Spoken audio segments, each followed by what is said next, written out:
Hello guys, क्या हाल चाल है।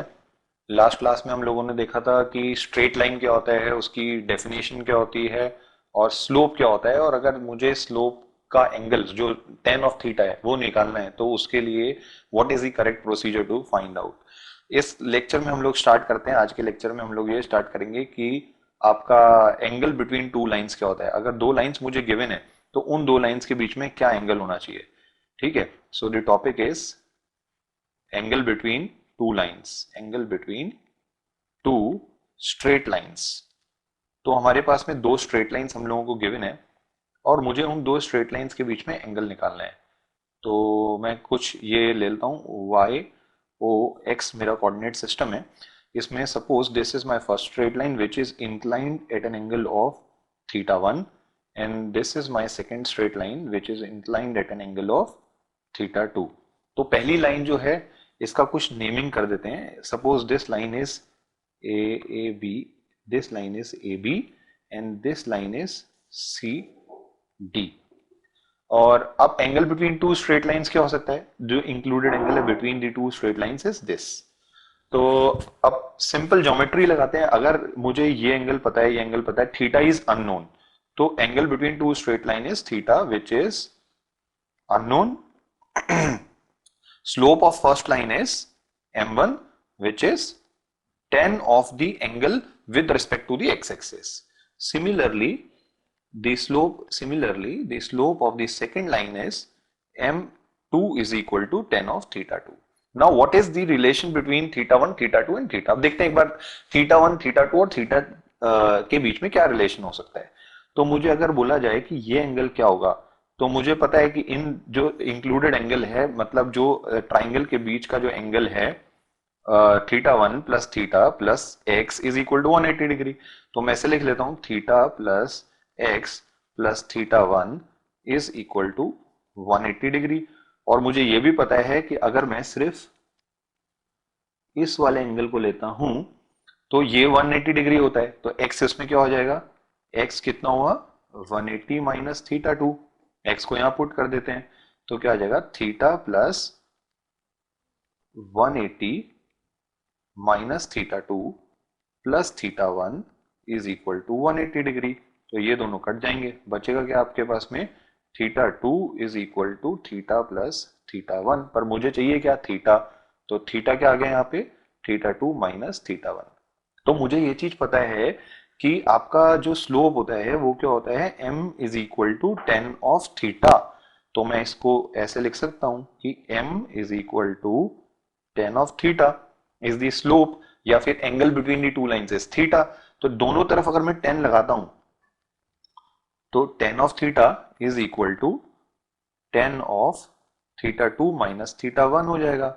अब टेन ए माइनस बी की रिलेशन है, इसको लिखते हैं क्या होएगा, टेन ऑफ थीटा क्या हो जाएगा, tan of theta will be equal to tan of theta two minus tan of theta one upon one plus tan of theta one tan of theta two हो जाएगा। ठीक है, तो इसको और देखते हैं आगे। अब इसका और आगे क्या कर सकते हैं हम, तो इसको ऐसे लिख सकते हैं क्या कि टेन ऑफ थीटा जो हो गया, tan of the angle between two lines can be written as m2 minus m1 upon one plus m1 m2। अब इसको एक तरह इसी वाले जो हम लोगों ने ये डायग्राम देखा है, इसमें मैं ये भी तो बोल सकता हूं कि ये वाला जो एंगल है, that angle is also the angle, this angle is what, pi minus theta. तो ये एंगल किसके बीच में, ए बी और सी डी लाइन के बीच में ये एंगल भी बन रहा है। तो ये वाला एंगल जो बन रहा था थीटा एंगल, ये तो एंगल था आपका एक्यूट एंगल, और ये वाला जो है ये आपका ऑब्ट्यूस एंगल है। ठीक है, तो मेरे को दोनों एंगल चाहिए, दिखाने पड़ेंगे। So the another angle would be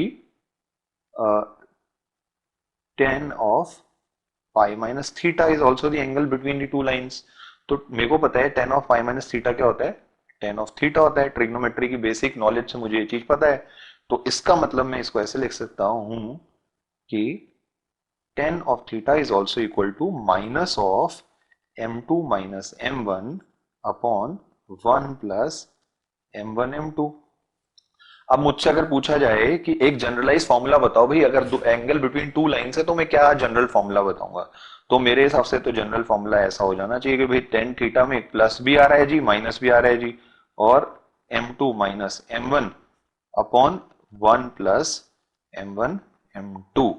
but if acute angle is asked, तो उस केस में क्या हो जाएगा आपका, tan of theta is equal to mod of m2 minus m1 upon 1 plus m1 m2। So this is how we can derive the relation. ठीक है, अब हम लोग ये देखते हैं कि अगर हमको नोट लिख इसकी इसकी कुछ प्रॉपर्टीज देखते हैं। जैसे अगर मैं बोलूं इसमें कुछ एक्सेप्शंस या कुछ कंडीशंस लगाता हूं, तो पहले इसका नोट 1 देखता हूं। अगर मैं बोलता हूं अगर दो लाइंस पैरेलल हैं तो क्या हो जाएगा। सो condition of parallelism between two lines, अगर दो लाइंस है और दो लाइंस पैरेलल है, पैरेलल मींस दो लाइन के बीच में जो एंगल है वो क्या है, पैरेलल का मतलब एंगल जीरो है। तो इसका मतलब tan of 0 degree which is 0 is equal to m2 minus m1 upon 1 plus m1 m2। तो इसको क्रॉस मल्टीप्लाई करते हैं तो मेरे पास में क्या आ जाएगा, m2 is equal to n1 m1। तो अगर दो लाइंस के स्लोप इक्वल हैं, इसका मतलब दोनों लाइंस क्या हैं, two lines are parallel. Note two बताता है आपको condition of परपेंडिकुलैरिटी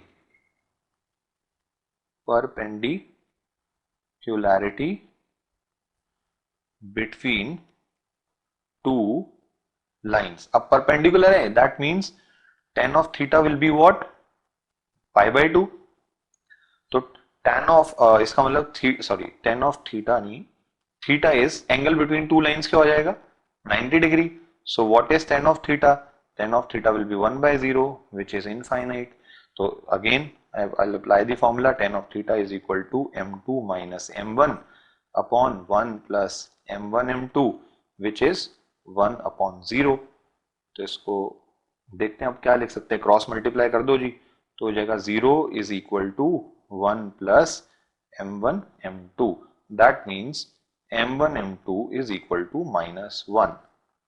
So if you get this, that means the two lines are perpendicular. अगर मेरे पास में स्लोप का प्रोडक्ट -1 आता है, इसका मतलब दोनों लाइंस क्या हैं, परपेंडिकुलर हैं।